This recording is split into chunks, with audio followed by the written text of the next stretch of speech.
What's poppin', y'all? It's Cartier Rob. It's Cas. It's Tay Ford. And Northside Tego.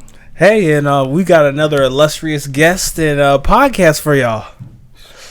But before we get into it, really quick, if you like what we're doing, like, comment, subscribe. And just really quick, for everyone who's following us to this point, really appreciate y'all. Like, y'all are making this fun. Y'all are making this, and, you know, I don't think we say this enough, but, like, being in the moment. So I'm just glad I'm here with y'all. For sure. I feel like we're building, like, a nice little community, too, like, followers. Yes. As well. Yeah, 100%. So, like, subscribe, and share, please. So we keep listening to y'all. We getting feedback, and we had to get another, you know, Northeast Portland legend on the show. You know what I'm saying? Northside. You from the north, bro. Yeah, man. Wow, man. Damn. Well, I grew up in Northeast. I consider them both, but Yeah. I think again, that's a good point.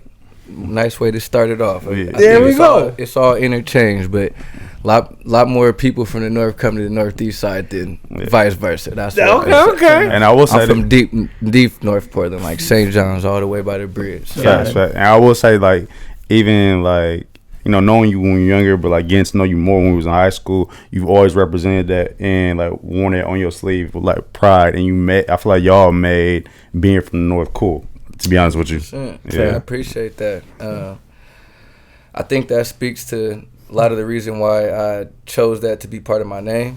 It's something that means a lot for me. Like, I know my people started in Vanport, Oregon, which is on the north side, as we know, right there on the border of Portland and Vancouver. Washington, my dad and grandparents were in there in the late 40s. I think it flooded in 48. So, and since then, we've just been amongst north and northeast. You know what I mean? My grandma on the other side lived over by Irvington Park off of 13th. You know what I mean? So both sides of town mean a lot to me, but I just felt like the North Portland was misrepresented and misunderstood as well.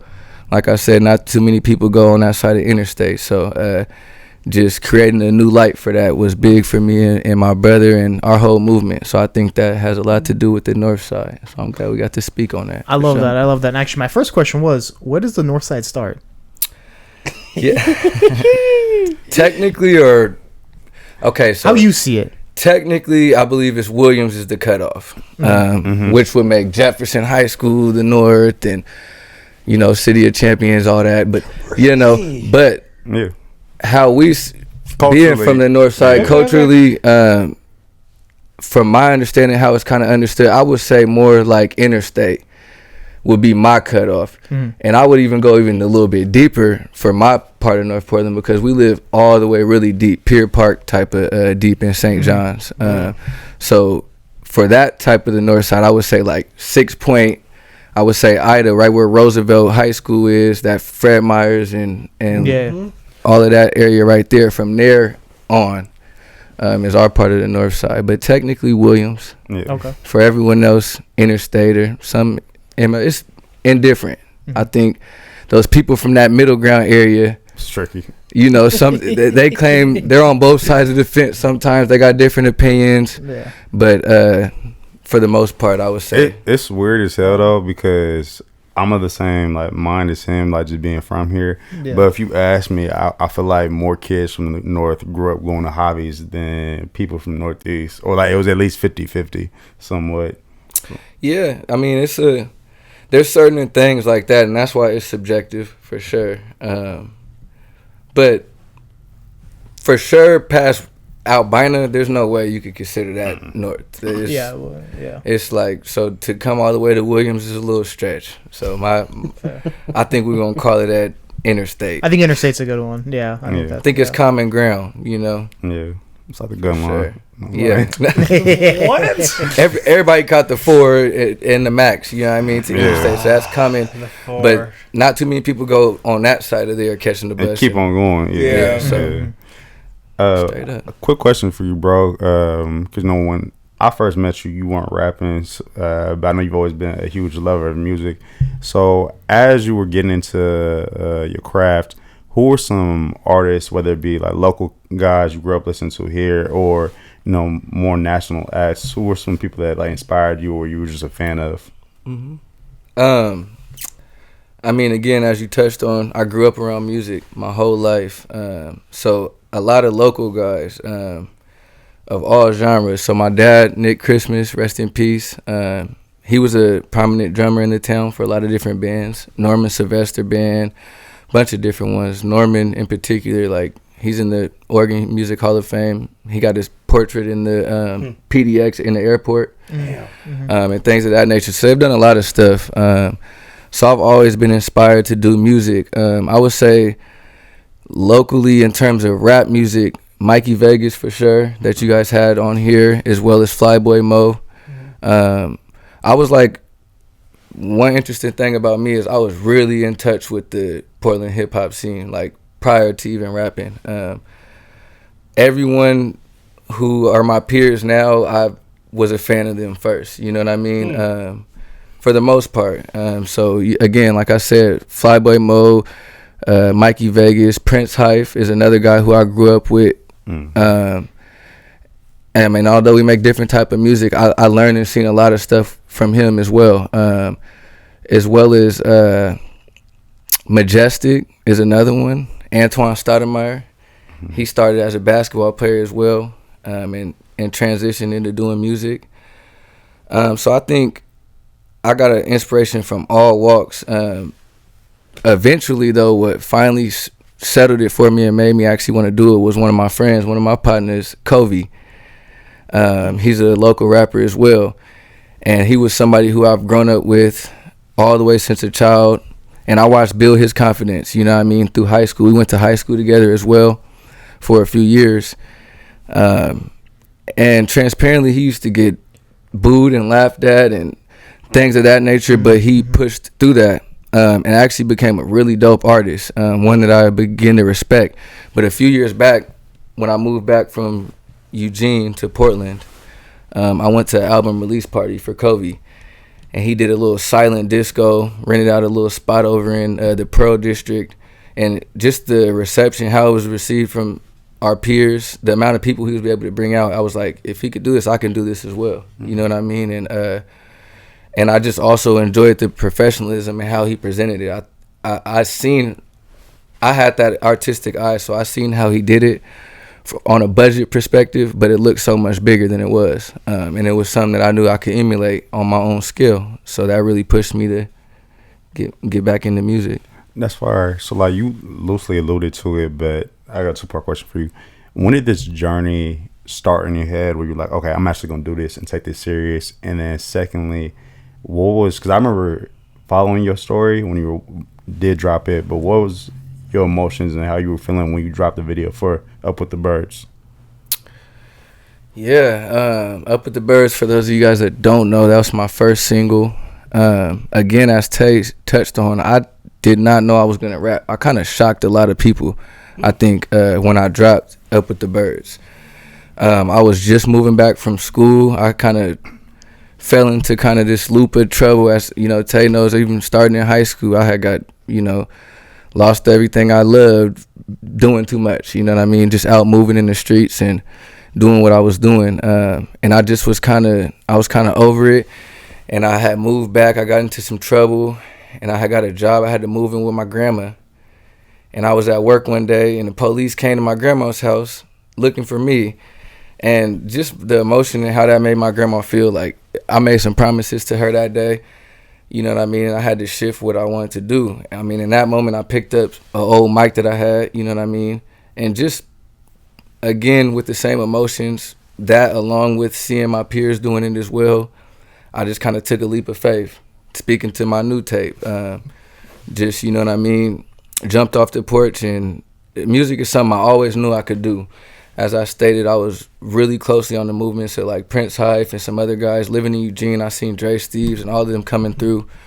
And I got to meet a lot of West Coast legends throughout that journey as well. You know, Amp Pacino, the Mob Figures, all of them, and just seeing that is doable. And so I always knew I wanted to do it. It just was a matter of time. And I finally did it, you know what I mean? And I just really wanted to, again, represent my side of town. I feel like there was a lot of rap coming out that just was not representing my side of town right. And I think there was a lot of misconceptions. People would call us Dirty North and things of that nature, you know what I mean? And I don't know if it was hate or what it was, but I didn't feel like there was the correct understanding, knowledge, or love of the small part of town that I loved, you know what I mean? So I wanted to represent that in my music. So, yeah. I missed that. I know. I was like, I guess I was out the way. Straight up. People definitely used to say that stuff, bro, for real. Yeah, 100%. I'm taking that in. I'm like, I used to get a lot of arrows because people used to think I was from the north just because of how much I would like stand up. Yeah. Like, she ain't cool. Like it's like my homies. Because I mean, go ahead.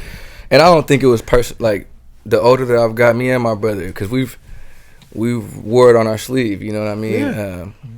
You know what I mean? We done been on Instagram lives with 200-300 people. You know what I mean? Defending our side of town. Hey. I mean, and just the simple fact that it's such a small part of town. There's not many of us in general, and I think that it's almost like a small town in the city. Yeah, it is. St. John's, really. Exactly. I mean, actually, it is. Yeah. You know what I mean? So, and we're real St. John's, baby. So, just a lot of misconceptions. Again, I never took it personal. I think there's just been a lot more work put into the Northeast. You know what I mean? There's more community here. There's more of us here. You know what I mean? And that's where a lot of people's roots lie. However, again, as I stated, if we really get into the history, most of us, we're from all this area, and a lot of us from the north. You know what I mean? There was black exclusionary laws pushing us out the northeast at times, you know, when we could live in the north. I'm in the domain. You know, the Columbia Villa, the St. John's Woods, all those, they mean a lot to me, and it was definitely said, but again, I don't think it was as personal now that I've went along, and when I begin to claim it, I think I got a lot of love for that. You know what I mean? There's misunderstandings. Some people take it as me hating on the Northeast. You know what I mean? But that's never the case. I love the Northeast. That's my home as well. You know what I mean? We're all from Portland. They're 2 miles apart in reality. You know what I mean? So, again, I would hope no one takes it for love, but more so pride. And again, I want us all to, you know, look into the history books, learn the history of where you from, you know what I mean? Even if it's recent, even if it's the last 50 years, you know what I mean? Before you claim it and wear it on your shoulder, know what you're representing, you know what I mean? So, yeah.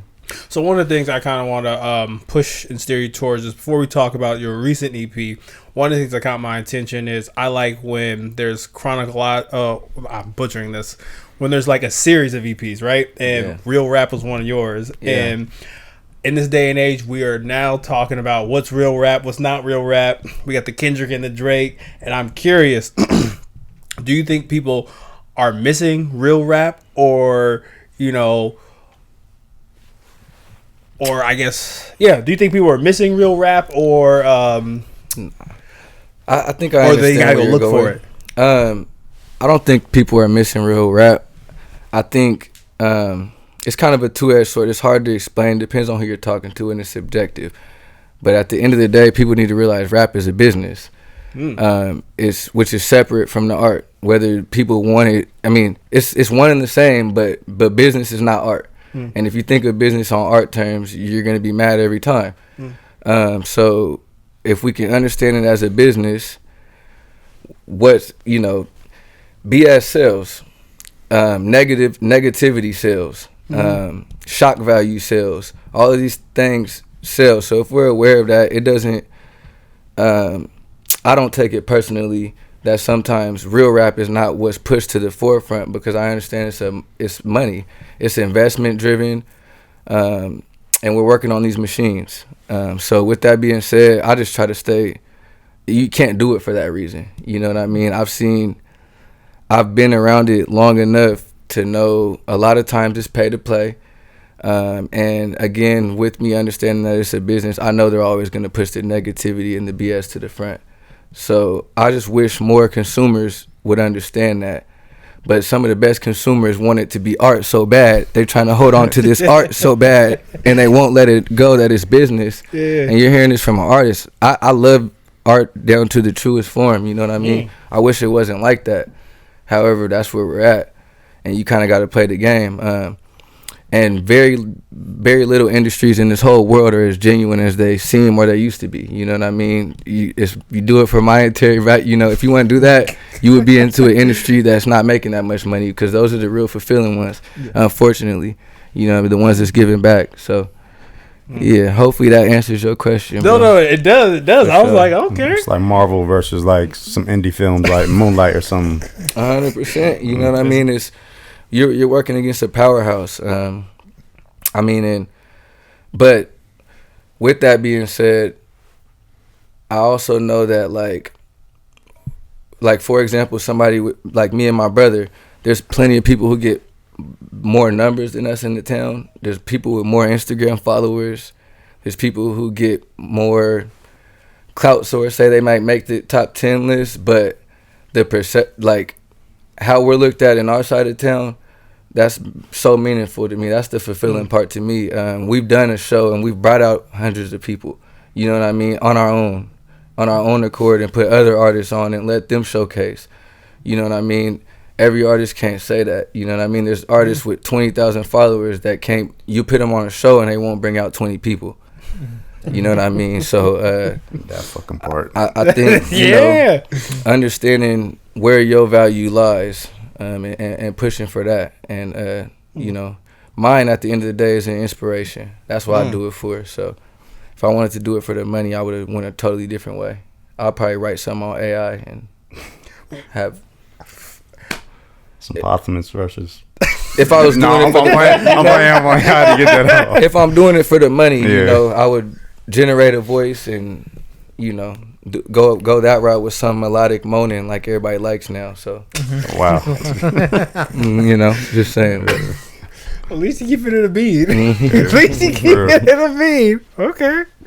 100%. That's all I could do, man. Quick ad break. We can do a quick ad break. Hey. All right. Yeah, we'll be back, yo. Do you have an event coming up? A project that'd be elevated by crisp visuals and clear audio. Look no further than the Backseat Critic Productions. Our email is bc.productions.pdx@gmail.com. Find us on Instagram at bc.productions.pdx. All right, yo. So we were talking off air right before we came back, and I was just sharing a story with Tego and Robin Koss. This had to be maybe about like 3-ish years ago. It was when I had my old Twitter before somebody reported me. I won't try to figure out who that was, but keyboard warrior. No, it actually might have been. But yeah. Anyways, I tweeted out the Northeast got to come back outside. The North rapping right now. Or like something to that effect. I remember that actually. I remember that tweet. Yeah, exactly. So I got a lot of pushback from people saying, "You don't know what you're talking about. You sound crazy. Northeast still running town. This, that, and third." Niggas questioning where I was from. I was like, bro, I'm from the Northeast. I just happened to have went to high school in fucking North Portland, and now I have a friend group. And I'm not saying this because I know these niggas. It's just the fact that I'm not gonna lie. I'm also, it's an unbiased opinion. That's so. And your favorite rapper in this city usually sends me music before they release it, so we're gonna put that out as well. But bro, I'm not capping it at all. But from that night, I won't mention these clowns, but I had two niggas threatening me, asking me, not even asking me, they called themselves telling me to take the tweet down. I told them to go to hell. Yeah, good. Yeah, so it's just funny like how like my little ass opinion could ruffle some feathers enough to where I'm getting called Tay-akademiks and shit, and that Tay-akademiks. I've heard that. And people alluding to the fact that I was getting paid to put out this bullshit. Like, come on, bro. Yeah. We're here to clear up the rumors. Never paid for promo, man. Yeah, I mean, not like that. Not like that. Yeah. We're in a business. If anyone wants to start though, my Cashapp is Tay42$. Come on. Yeah. My bro has the most informed opinion in the town, so tap in with him. All right, let's go. That's hilarious. I mean, bro, it's just, you just gotta laugh at the bullshit. Just the fact that it's like 2 miles apart too, and there's so much tension. Tension. What? It's weird though. Like, but that's misunderstanding of each other. You know what I mean? That's all it could be at the end of the day. We got so many more similarities than differences at the end of the day. What's it like now if you include someone from Southeast? That's I can tell you right now. I'd say that, but like, it really is just some other shit, bro. To me, that's an extreme difference. Yeah.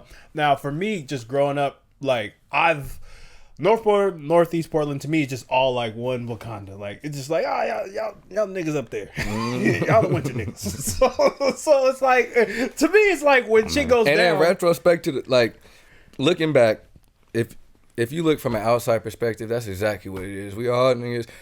In comparison to the whole Oregon, all of us are right here. Yes. You know what I mean? But, again, there are few differences. And, you know, everyone has the right to represent where they're from and have pride in that. It's dope when we can learn about each other, you know what I mean? And yeah.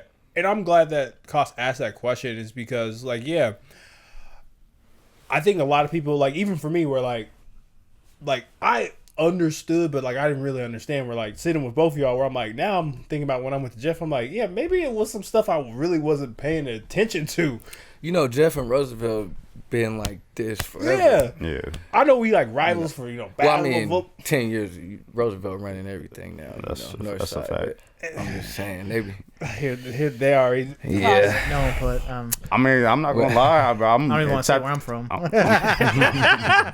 Koss, you can say where you from. I'm from Beaverton, Oregon. Beaverton. Did you go to Beaverton High School? No, I went to Sunset High School. Sunset. You purple. I'm purple. Bunch of Barneys. I don't know. That's a bunch of Barneys is crazy. Bunch of white people, really, is what it is. That's Oregon. Yeah. I had a question, Tego. Portland rap. Yeah. Does it have a sound, or does it just kind of get lumped in with West Coast? I'm glad you asked this question. I don't think it's possible. Let me take that back. I don't like when people pinpoint, oh, this is this sound, this is this sound. Mm-hmm. For example, Bay Area sound. Some of the biggest hits from the Bay were produced by Portland producers. Mm-hmm. We're all influenced by each other, especially in today's day and age with the internet. You know what I mean? We all see each other. So yeah, I would say it's West Coast.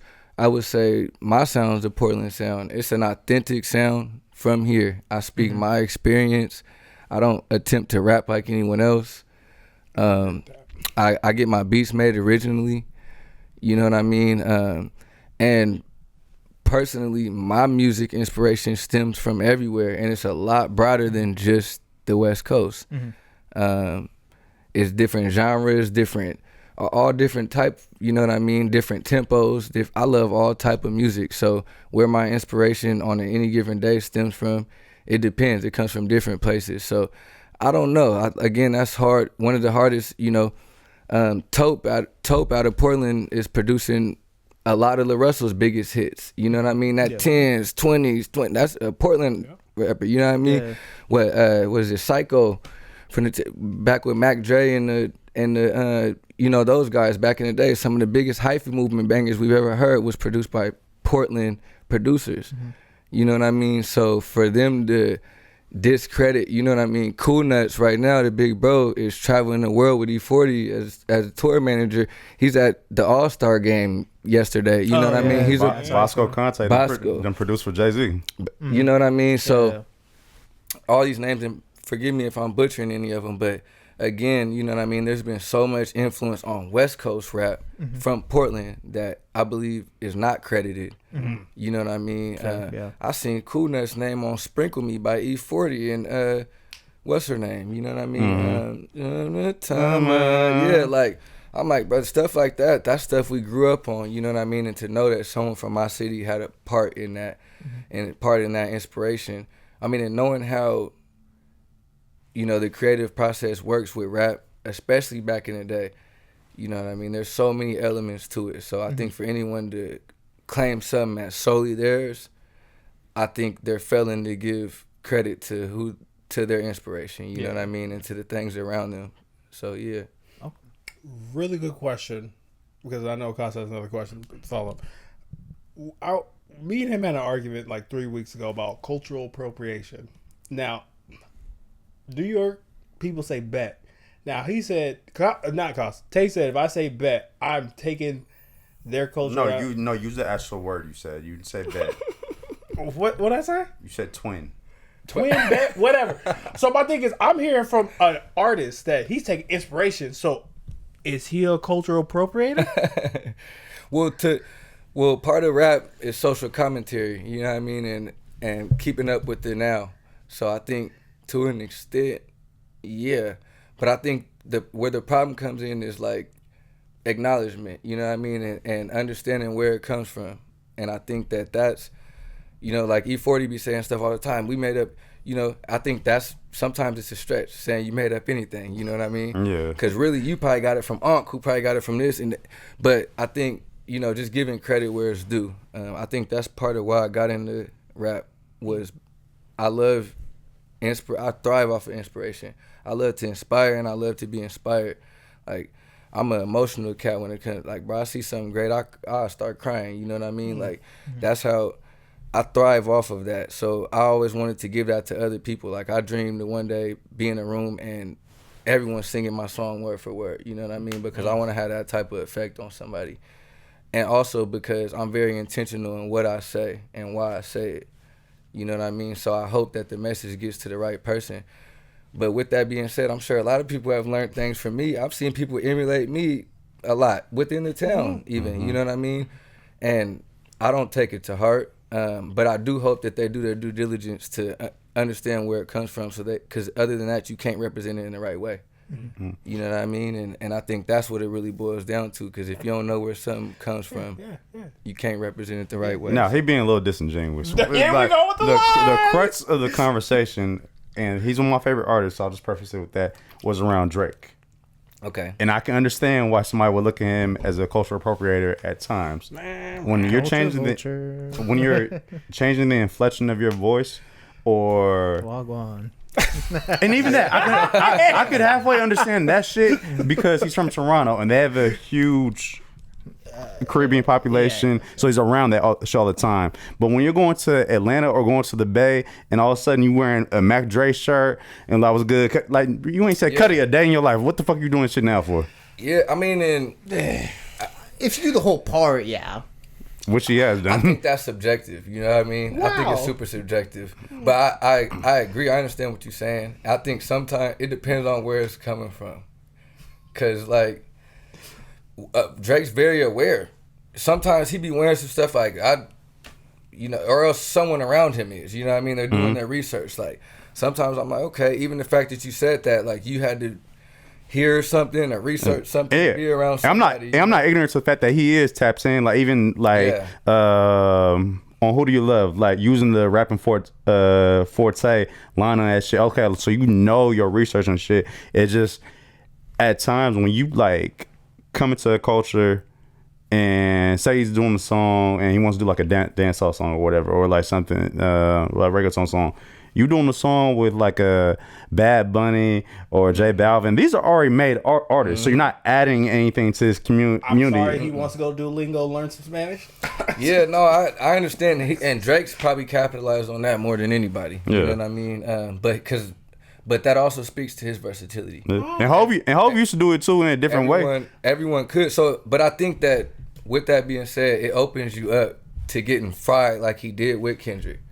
You feel me? Like, because Kendrick's somebody who like, there's plenty of things Kendrick could have capitalized on as well with some research and tap it into different, you know what I mean? However, he rides with what is true to him, you know what I mean? And when you can thrive off of that, that's always gonna supersede, you know what I mean? Like, I think that's why, same with me, like, bro, again, as I said, like, I don't know if there's any rapper in here that's studied more rappers in the town than me.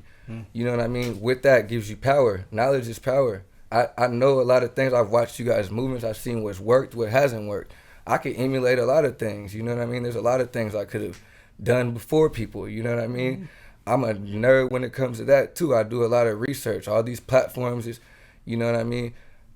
But I'm strategic on what I go on. I don't want to do every interview, you know what I mean? Because every interview isn't grounded in the right things, you know what I mean? And but that's not to say that doing every interview wouldn't be the most beneficial to me. I might make the most money or get the most promotion from that. But I don't know. I think just it's hard to judge those dudes. I do think though people play Drake as super soft and don't play Lil Wayne as super soft, and they were in the same group for 15 years and both were youngins and came up into it, and you know. Is it a Canada thing? Yeah, I don't know. I think it's a Canada thing, and just like even Wayne, right? I've never known this nigga for being a tough guy per se, but like when you're born in certain environments, you like halfway already get a stamp of like, all right, he with the shit, versus somebody who may have came from an affluent background who really might be on that quicker than the other person. Exactly. Drake also plays into like the zest. A little for sure. When he was younger, for sure. But I think another example, even when he's 40, he does. We can maybe bring up right now is the Ball brothers, D'Angelo, right? Yeah. What y'all think of Jello Ball? I mean, Jello Ball. Swerving that quote. When I saw him on All Star Weekend, I said, but you know, like, I don't know. It's hard for me, you know. Yeah. You know, I don't know what his parents' background. You know what I mean? That means a lot, bro. You could be in the hood. Chino Hills. I'm saying you could be. There's people in Chino Hills who his dad could change his life 2 years before. You know what I mean? Like, fair. And all his uncles and everything he got to deal with outside of his immediate family might be dysfunctional and BS as heck. You know what I mean? Mm-hmm. So that's why I'm not so quick to judge. But at the end of the day, you know, you are from Chino Hills. There is a certain level of acknowledgement. You know what I mean? Like, that you got to give. You know what I mean? But he, you know. Like, here, respectfully, that's a good example of that. I don't know if he has kids right now. If Kodak Black had children at all, I don't care what neighborhood he moved into this child into. Kodak is still your father, and there's still certain bullshit you're going to have to deal with, respectfully. Exactly. And I don't get that from LeVar at all, but you never know. You know what I mean? Some of the people just know how to turn it on and turn it off. You know what I mean? So, yeah, that's a pretty good example. My boy Kodak going through it, man. Yeah. He was on the street. Yeah, bro. He's good. I fuck with bro. It's drugs is bad. Yeah. For him. I had a quick question. In terms of the city, how does Portland take local rappers? How do you see it? Is it positive? Is it kind of you have to prove yourself in a certain way? For sure, it's not taken serious out here. Got it. Which is understandable. Again, at the end of the day, like, I think the biggest problem a lot of artists have is they take it personal. They think too locally, number one, and then they take it personal. We're in a small market. It's not a big enough market here, really, to break any artist. There's no money being put into it. A lot of venues don't even allow rap concerts. You know what I mean? Especially traditionally, we've worked through that throughout the years, but you know what I mean, for a long time in a lot of places you can't even do a rap concert. So with that being said, there's no infrastructure here. There's no radio stations that's credited. 95.5 been off the air for 25 years. When Ebro left, nobody, you know what I mean. Shout out Cool Nuts though at 107.5, like he does the Northwest Breakout show, you know what I mean, and puts on local artists. But you know, in the day and age that we're on, everything, if it's not pushed massively here, or, you know, co-signed by a major artist, or there's not a extreme budget put into it, it's very hard to get the support of the average consumer. So, again, I think just finding your demographic, figuring out how to, I mean, at the end of the day, streams don't pay anyway. You know what I mean? None of us is getting 5 million streams. You know what I mean? Yeah. 1 million streams is like $2,000. You know what I mean? So with that being said, you got to find other ways to leverage, you know, use your brand to leverage other endeavors. You know what I mean? And that's totally doable in our market. You know what I mean? From the merch perspective, from shows, you know what I mean? As I said, me and my brother threw our All-Star Weekend a few years back. It was lucrative, you know what I mean? We made money. We were able to pay other artists, you know what I mean, to perform. Things like that, you know, leveraging, capitalizing on merchandise. I did CD sales. Like, I printed out, you know what I mean, 100 CDs, and CDs are obsolete, you know what I mean? No one listens to CDs anymore. However, people will buy it and come out and support, you know what I mean? Just to see you doing something. And that's where you can make your money, bro. I made more money in 2 days selling CDs, you know what I mean, then all time in streams, you know what I mean, 2 days at a show, then all time in streams. So just figuring out how ways to do that, and then getting out of this market, you know what I mean. You know, I had the pleasure of, when I first started, going out to South Carolina and doing a show through one of my friends, Carrenta Porter. He's another artist out here. But he kind of took us on a little tour. We went to South Carolina and New York and a few other places, and I got to do a show out there, and I was a little nervous. They put me on, because we came from so far, they put us last on the show, and all the other artists were super turned up guys. My music was a lot different then. And I was like, I don't know how it's going to be perceived. And I went on there, and they loved it. They was like, this is what we need out here. You know what I mean? That's fire. You know, so I think that was a very enlightening experience for me early on. And it gave me a lot of confidence with the performance. Mm-hmm. You know what I mean? And so I think so I think, again, to get back to your question, I don't think it's taken serious out here, but I understand why. So I think rather than, I think just take yourself serious, you know what I mean? And put yourself in spaces where they have to take you serious, you know what I mean?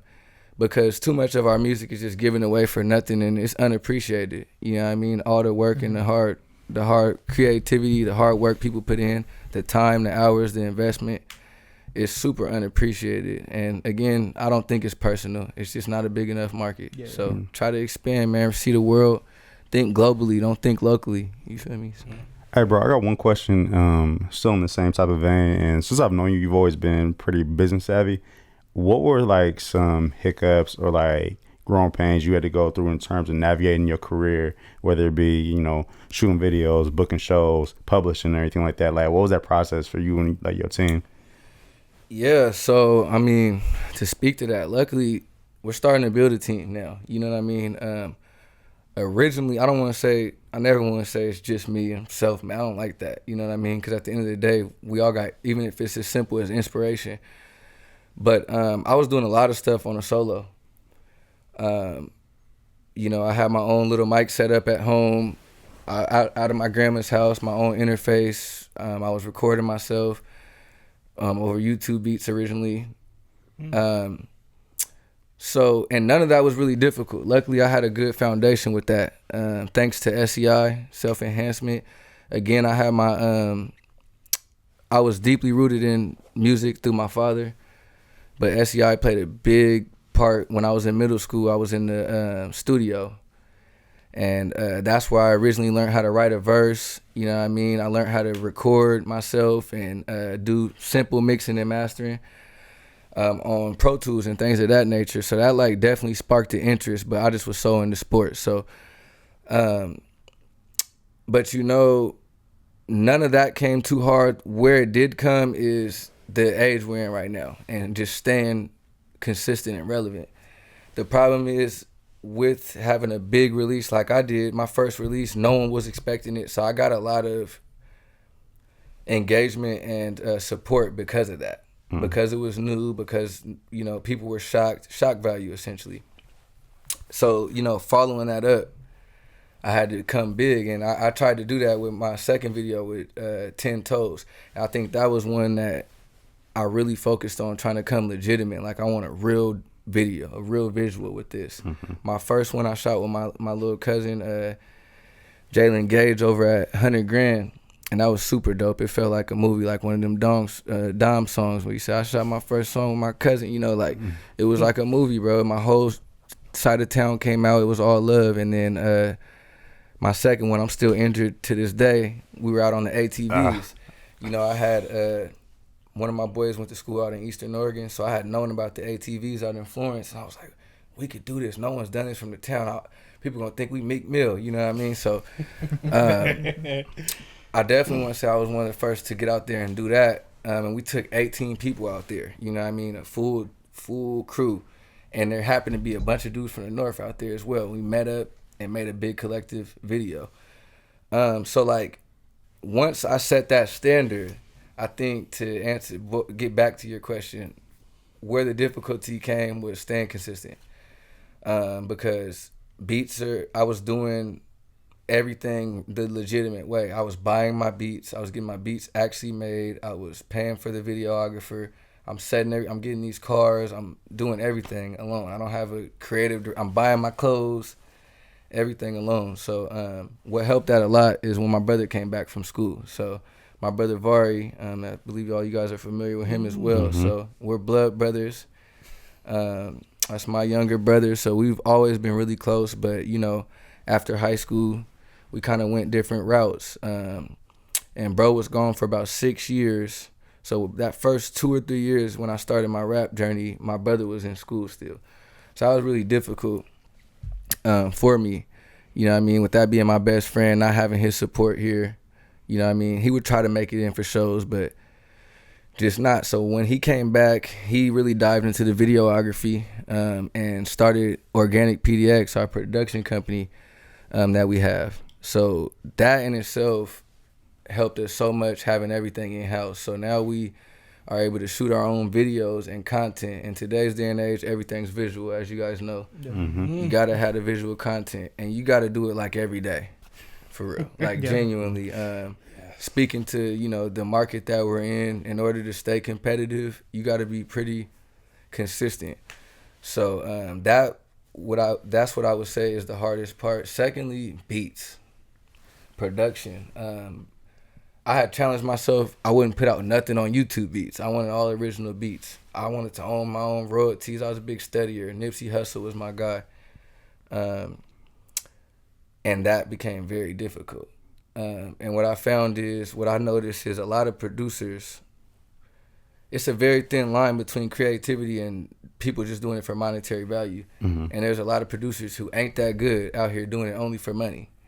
And there's not enough producers who's that good that really just want to work, you know. And if you're trying to do it consistently, you know, people trying to charge $500, $1,000 a beat, think about that for a mixtape. You know what I mean? Now you're talking $5,000-$7,000 for a 5-6 song mixtape for some beats. Are they really worth that? You know what I mean? Yeah, that's not even including marketing, you know. That's not including a visual. That's not including marketing around it. That's not including distribution. You know what I mean? And then on top of that, in order to, you know what I mean, recoup that money, like, you're talking, like I said, 2 million streams? My DCDs. Which you're not getting without investment in promotion as well, on any level, unless you're Drake, which took a lot of promotion to get to that point. Yeah. You know what I mean? So, you know, just being realistic with myself, understanding what we can do and what we can't. So, you know what I mean? I just been trying to reach out to more producers, work more, utilize the internet, and put out as much visual content as we can. So that's helped us a great deal. I shoot my brother's videos, he shoots mine, and he edits them all. You know what I mean? So that's helped a great deal. Just studying others like, you know, the LaRussels.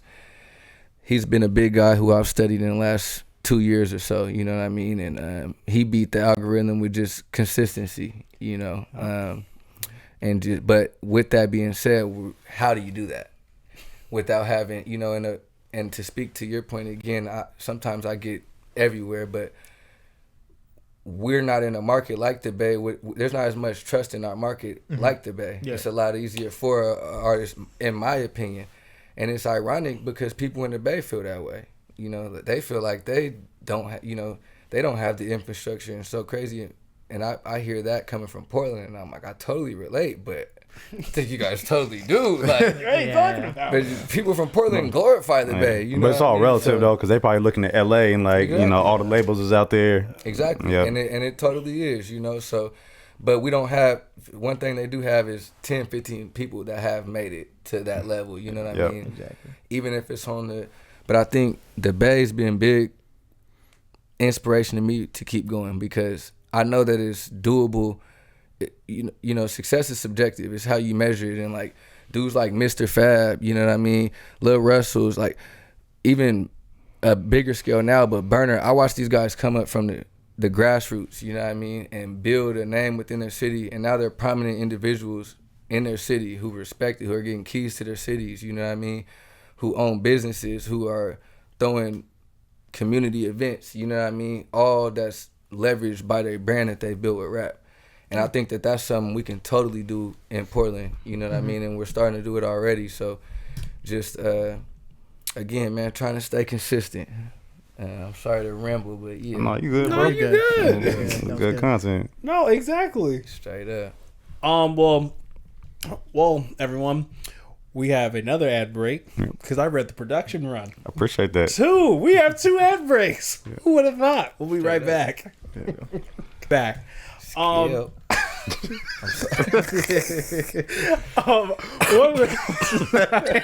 Whoa!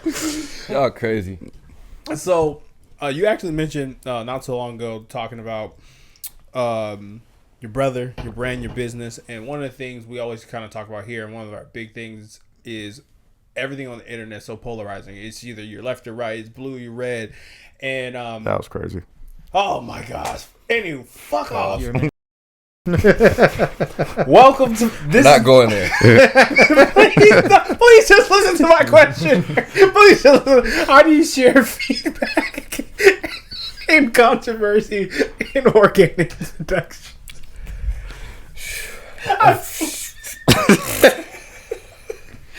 You need to stop. But This is gonna be shown on his platform. Please repeat the question, Robert. crazy, man. We can't share this part. Bro, Kyle's is turning red. Don't cry. Turning. All right, being a part. Boy is red. All right, you work closely with family. What is it like? I'm so sorry. In organic production, what is it like to get feedback and criticism on the work that you do with your music? Within us, okay. Me and my brother are really transparent with each other. I think we got a lot of respect for each other and each other's opinions. I also think we're intentional with our communication. You know what I mean? That's kind of got how you have to be coming from where I'm from. You know what I mean? Period. Whether that be Portland, the North in particular, everywhere. So just the environment I grew up in, being intentional with your language is an important skill to keep from, starting problems. So especially when you have disagreements or may have a different opinion, understanding how to articulate that in a way that gets your actual point across rather than the feelings or emotions across, you know what I mean, is important. So I think it's a process, but very rarely is there any disagreement. We don't always agree. I take that back. There's disagreements, but we have, they're pretty kosher disagreements, and we can agree to disagree, offer each other some understanding. So I think just trying to, although we're working with family, keeping it professional, understanding this work, and we push each other. You know what I mean? And I think also having a standard. Yeah. Having a standard is important. We know as brothers, number one, we gotta represent our name first, and that means we're gonna go hard in everything we do. We can't put out any mediocre product, you know what I mean? And we gotta represent our morals, you know what I mean, and stand on those. So I think staying on that basis, understanding that for each other, and having a standard for the company in general keeps from the disagreements and allows us to, give constructive criticism when it's due. Just really quick, when it comes to how y'all run things, like just from an outsider's perspective, just love how y'all do it. And I've always it's kind of similar question I asked him when he was on, how do y'all operate? So it would be only right to ask you the same similar question. And 100%. I would just say, it's what y'all do is great. I can just feel the authenticity and just the hard work from that. Thank you. I mean, I think brotherhood is really big to me too. I'm the big brother, you know what I mean, out of the two. I'll say that, you know what I mean? So I think just coming from that perspective is bro, I always want what's best for my brother even before me. So and I think sometimes that's hard being an artist because you want what's best for you, but if he wins, I win, you know what I mean? And I understand that I was a part of his journey just as he was a part of mine, you know what I mean? So his wins are my wins, and I think having that perspective amongst the team is essential. Yeah. For sure. So yeah. Awesome. I'm curious, fun question here. Your dream collab. It can be anyone. Dead or alive? Well, one of them, Maybe alive. Okay, Maybe that's the one alive. caveat. I'm actually glad you specified that because it'd be too broad sometimes. It'd be like Abe Lincoln or something, you know. And one of them we're working on right now. Oh, It's in the works. I won't say whether they're dead or alive, but it's gonna mean a lot to us and the community. But I would say alive. That's super tough.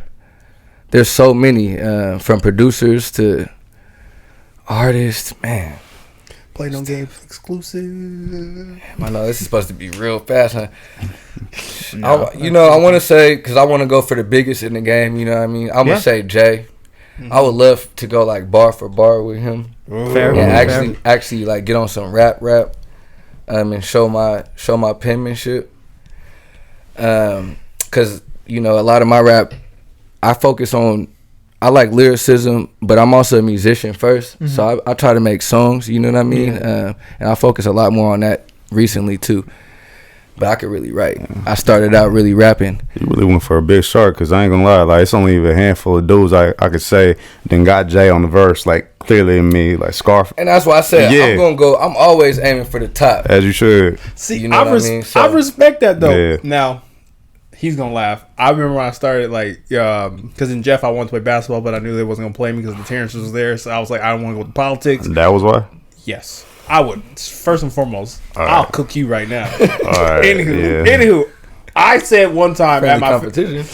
I said one time at my barbecue with my family, I was like, yeah, I'll get a point off Roger Federer. They're like, yeah, right. Like, they laughed. Insane. See? So I respect you for saying that I'm going to go bar for bar with Jay, because I was like, at that time, I was like, yeah, I'm going to at least get a point off him. I'm not saying that. I got my money on that more so than Here the we shit go. you just said. That's the thing. Yeah, it's a little easier than that. Way lower level. I tried to challenge Andrew Andrews to a 3-point contest freshman year, and I learned right there's levels to everything. You feel me? So you touching Roger Federer? Come on, fam.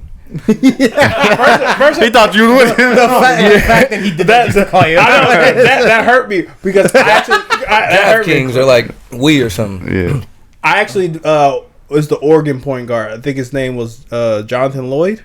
Yeah. Like, he's like kind of short. Yes. Yeah. I played against him at Open Gym at U of O. Basketball? Yeah. Okay. So, same story. I learned that there's levels to it, because at first I was like, I don't know who this person is at first, and it's Jonathan Lloyd. I think it was like, we went to 11. So from 1 to 6, I was about to hang with it. 1 to 6, I was hanging with him. And then after they was like, oh, he like, all right, it's time to play. He gave me that tip. I was like, there's a difference. And so I learned. You had to learn those levels. I learned. My brother came home from college, thought I could play him 1-on-1. I stopped him at the free throw line. I said, yep, got him. He got to shoot a jumper now. He turned around, threw it off the glass, went and got it and dunked it. And I said, yeah, there's nothing I can do to that, bro. Well, our 1-on-1 days are over. Yeah. He said, no transfer, please. 100%. But yeah, you definitely have to know your place, man, and go where you can thrive. I would say healthy delusion can get you ahead, though. But it can. But it can. And I think that's why I'm gonna aim for the top and say Jay. But I think it would also be like some producers. Like, I would love to work with Timbaland. I would love to work with Dr. Dre. There's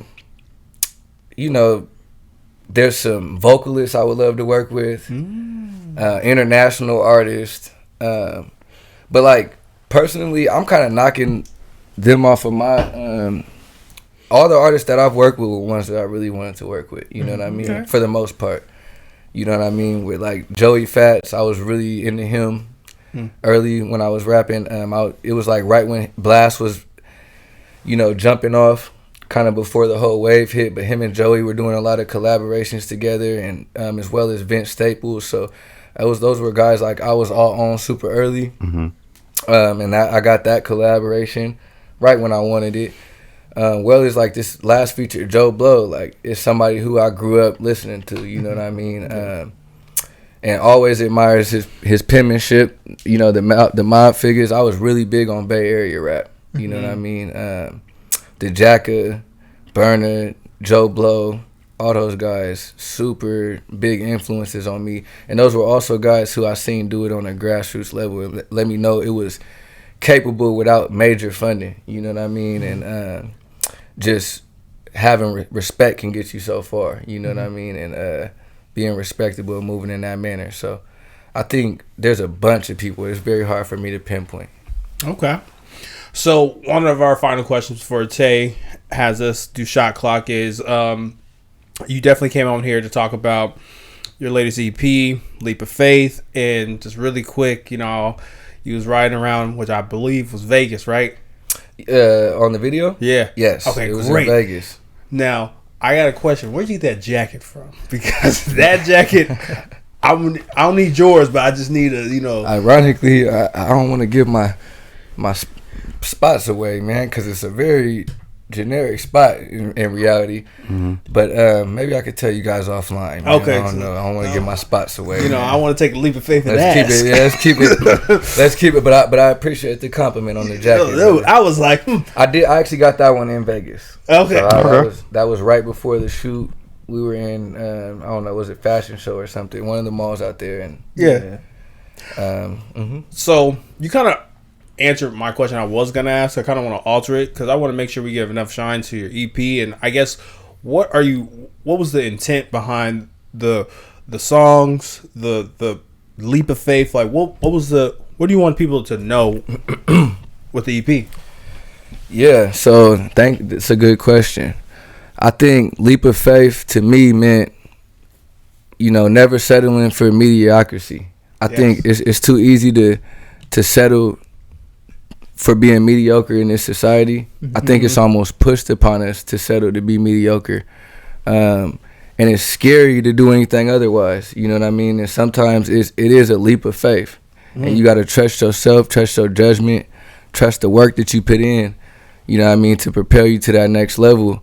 And you can't be scared to fall, you know what I mean? You kind of really got to take that leap of faith and go fly, you know what I mean? So I think as cheesy and generic as it can sound, I just found that being relevant in so many parts of my life, and especially to this music journey. Like, I think if you want to take it to the next level and you really want to push anything there, you have to take the leap of faith. And I think oftentimes we know we could push it further, but there's, you know, we hold ourselves back from doing so because we scared to take that leap. So, that was my intention behind the whole thing. And a lot of inspiration from different spots, but that's what it all boiled down to, bro. That's awesome. All right, bro. So ready to play shot clock? Let's do it. You know, right. I got a jumper, fam. Yeah, for sure. Come on. So just a reminder for all y'all, shot clock is a little game I like to play with any of our guests. Just some real rapid fire questions, get straight to it. Just this or that type format. See, you know, pick their brain. So for Tego in particular, I'm gonna be asking you stuff around your career, the section you from, and just a little bit of stuff I know about you. Okay.